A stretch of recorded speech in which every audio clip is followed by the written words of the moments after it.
আসসালামু আলাইকুম। আজকে পাকঘর থেকে অনেক গন্ধ বেরিয়ে গেছে, মানে মশলার গন্ধ, জিরা পাখির গন্ধ। বউলা কি পাকাইতেছে যাই দেখি, আর সবার সাথে শেয়ার করে আসেন দেখি তো কি পাকাইতেছে।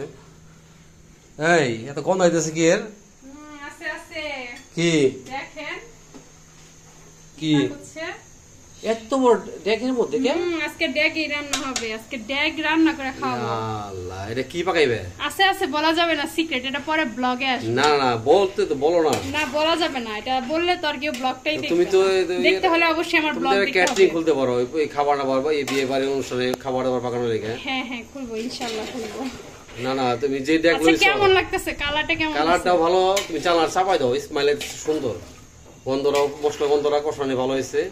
Thank you. এখন খাওয়ার পরে বোঝা যায় আসলে কি পাকাইতেছে। ভালোই রান্না করে তা তো জানি। এখন তারপর আজকে বড় ডেক না, অনেক আইটেম পাকাইতেছে বেশি করে।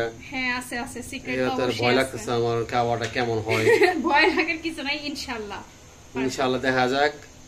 আপনারা সবাই সাথে থাকবেন আর যে ব্লগটা আসবে অবশ্যই দেখবেন পুরো ভিডিওটা, লাস্টে কি ফিনিশিং কি শেষ করে আমারে বলতাছেন আয়োজন কিসের আয়োজন বা কি হবে এটাতে পরে এটা আমার বলতাছে না, সিক্রেট রাখছে। আর আপনারা ওইটা থাকেন, আমি অপেক্ষা করি। দেখা যাক ফিনিশিং এ আপনাদের রুমি কি পোস্ট করে আর কি ফিনিশিং দেয়, দেখা যাক।